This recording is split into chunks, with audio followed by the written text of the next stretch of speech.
जी जय गुरु जी। संगत जी आज महाशिव पुराण का अध्याय 27वां पढ़ने जा रही हूँ और हर संगत को सुना रही हूँ। जय गुरु जी।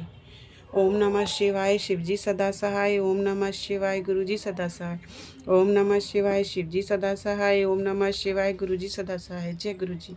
जय गुरु जी। दक्ष के द्वारा महान यज्ञ का आयोजन, उसमें ब्रह्मा विष्णु देवताओं और महर्षियों का आगमन, दक्ष द्वारा सबका संस्कार, यज्ञ का आरंभ, दधीचि द्वारा भगवान शिव को बुलाने का अनुरोध और दक्ष के विरोध करने पर शिव भक्तों का वहां से निकल जाना। जय गुरु जी। ब्रह्मा जी कहते हैं, नारद, एक समय दक्ष ने एक बहुत बड़े यज्ञ का आरंभ किया। उस यज्ञ की दीक्षा लेकर उन्होंने उस समय समस्त देव ऋषियों, महर्षियों तथा देवताओं को बुलाया। वह सभी उस यज्ञ में पधारे। सत्य, अगस्त्य, कश्यप, अत्रि, वामदेव, भृगु, दधीचि, भगवान व्यास, भारद्वाज, गौतम, पेल, पराशर, गर्ग, भागर्भ, कशुक, सित, सुमुतु, तीर्क, कर्क और वैशप्यायन ये तथा दूसरे बहुसंख्यक मुनि अपने स्त्री पुरुषों को साथ लेकर मेरे पुत्र दक्ष के यज्ञ में हर्षपूर्वक सम्मिलित हुए थे। इनके सिवा समस्त देवगण, महान अभ्युदयशाली लोकपाल गण और सभी उपदेवता अपनी उपकारक सेनाएं शक्ति के साथ वहां पधारे थे। दक्ष ने प्रार्थना करके सादल बल मुझ विशिष्ट विशिव सृष्टा ब्रह्मांडों को भी सत्यलोक से बुलवाया था। इसी तरह भांति भांति से सादर प्रार्थना करके वैकुंठ लोक से भगवान विष्णु भी उस यज्ञ में बुलाए गए थे। ये शिवद्रोही दुरात्मा दक्ष ने उन सब का बड़ा संस्कार किया। विश्वकर्मा ने अत्यंत दीप्तिमान, विशाल और बहुमूल्य दिव्य भवन बनवाए थे। दक्ष ने वह ही भवन समागत अतिथियों को ठहरने के लिए दिए। सभी लोग सम्मानित हो उन संपूर्ण भवनों में यथा योग्य स्थान पाकर ठहरे हुए थे। दक्ष का वह महायज्ञ उस समय कनखल नामक तीर्थ में हो रहा था। उसमें दक्ष ने भृगु आदि तपोधनों को ऋषिध्वज बनाया। संपूर्ण मरुदगणों के साथ स्वयं भगवान विष्णु उसके अधिष्ठा थे। मैं देवयत्री की विधि को दिखाने या बताने वाला ब्रह्मा बना था। इसी तरह संपूर्ण दिक्पाल अपने आयुधों और परिवारों के साथ द्वारपाल एवं रक्षक बने थे और सदा कौतूहल पैदा करते थे। स्वयं यज्ञ सुंदर रूप धारण करके दक्ष ने उस यज्ञ मंडल में उपस्थित था। महामुनियों में श्रेष्ठ सभी महर्षि स्वयं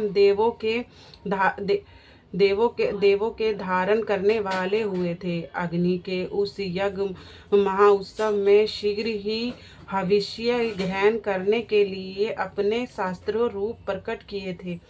वहाँ 88,000 ऋषिध्वज एक साथ हवन करते थे। 64,000 देवर्षि उद्गाता थे। अधवायु एवं होता भी उतने ही थे। नारद आदि देवर्षि तथा समत ऋषि पथक गाथा गान कर रहे थे। दक्ष ने अपने उस महायज्ञ में गंधर्वों,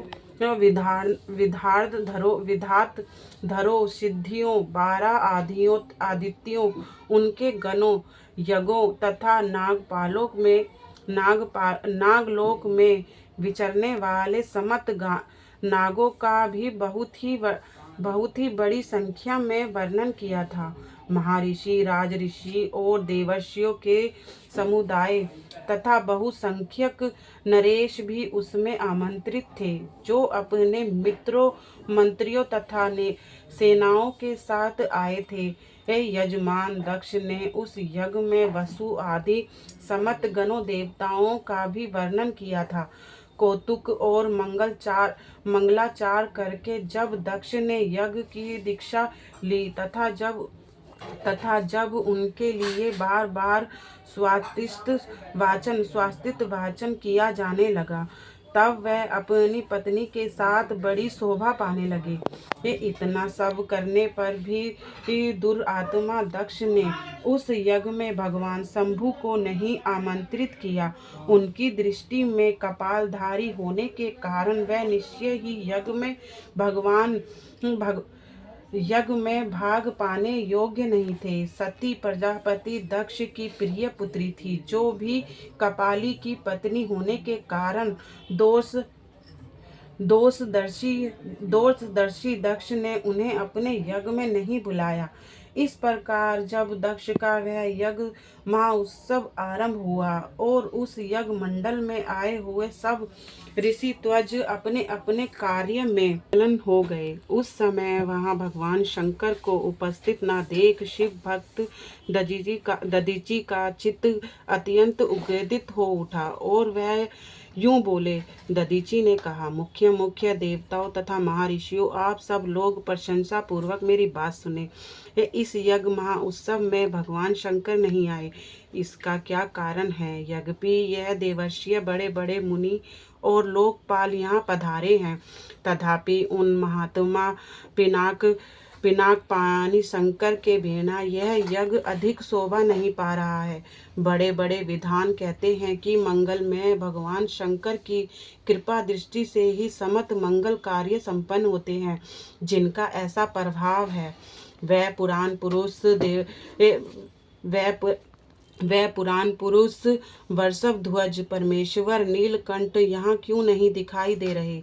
दक्ष, जिनके संपर्क में आने पर अथवा जिनके स्वीकार न लेने पर अमंगल हो जाते हैं, तथा जिनके 15 नेत्रों देखे जाने पर बड़े बड़े नगर तत्काल मंगलमय हो जाते हैं, उनका इस यज्ञ में पदार्पण होना अत्यंत आवश्यक है। इसलिए तुम्हें स्वयं ही परमेश्वर शिव को यहाँ शीघ्र बुलाना चाहिए, अथवा ब्रह्मा, प्रभावशाली भगवान विष्णु, देवराज इंद्र, लोकपाल गणों, ब्रह्मांडों और सिद्धियों की सहायता से सर्वथा प्रयत्न करके इस समय यज्ञ की पूर्ति के लिए तुम्हें भगवान शंकर को यहाँ ले आना चाहिए। आप सब लोग उस स्थान पर जाएं जहाँ पर महेश्वर देव विराजमान हैं। वहां से दक्ष नंदिनी सती के साथ भगवान शंभु को यहाँ तुरंत ले आए। देवर्षवरों, जगदम्बा सहित वह परमात्मा शिव यदि यहाँ आएंगे तो उनसे सब कुछ पवित्र हो जाएगा। उनके सिमरन से, उनके नाम लेने से सारा कार्य पुण्य में बन जाता है। अतः पूर्ण प्रयत्न करने भगवान वृषभध्वज को यहाँ ले आना चाहिए। भगवान शंकर के यह पदार्पण करते ही यह यज्ञ पवित्र हो जाएगा, अन्यथा यह पूरा नहीं हो सकता। यह मैं सत्य कहता हूँ। दधीचि के यह वचन सुनकर दुष्ट बुद्धि वाले मुंड दक्ष ने हंसते हुए से रोष पूर्वक कहा, भगवान विष्णु संपूर्ण देवताओं के मूल्य हैं, जिनके सनातन धर्म प्रतिष्ठित हैं। जब इनको मैंने सादर बुलवाया है, तब इस यज्ञ कर्म में क्या कमी हो सकती है, जिनमें वेद यज्ञ और नाना प्रकार के समस्त कर्म प्रतिष्ठित हैं। वह भगवान विष्णु तो यहाँ आ ही गए हैं। इनके सिवा सत्यलोक से लोक पितामह ब्रह्मा देवों उपदेशों और विधित आगमनों के साथ यहाँ पधारे हैं। देवगणों के साथ स्वयं देवराज इंद्र भी शुभागमन हुआ है।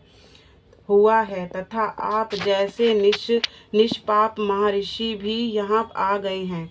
जो महर्षि यज्ञ में सम्मिलित होने के योग्य शांत और सुपात्र हैं, देव और देवार्थ के तत्व को जानने वाले हैं और दृढ़ता पूर्वक व्रत का पालन करते हैं, वह सब और स्वयं आप भी जब यहाँ पदार्पण कर चुके हैं, तब मैं यहाँ रुद्र से क्या प्रयोजन है।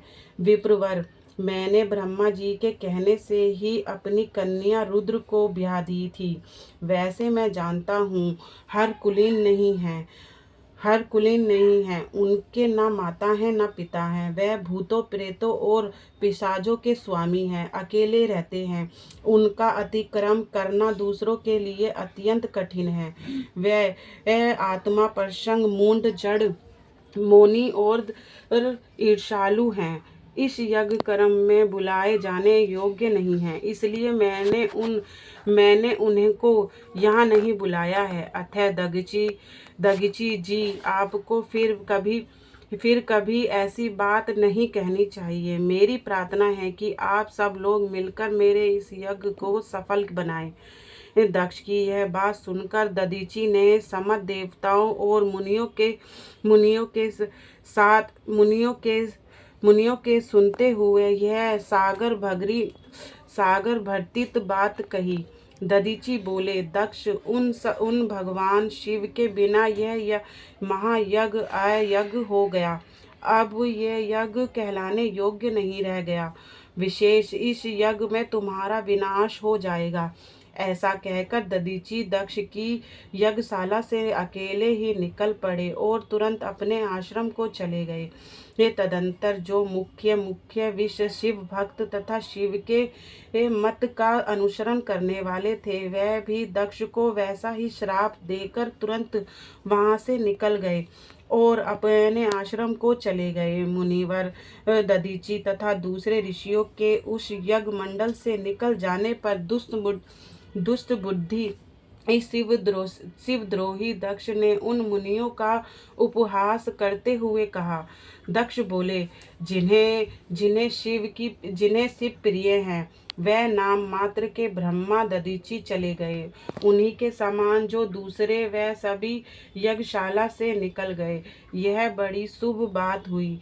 मुझे सदा ही अभिष्ट है देवस्य देवताओं और मुनियों, मैं सत्य कहता हूँ, जिनके चित्त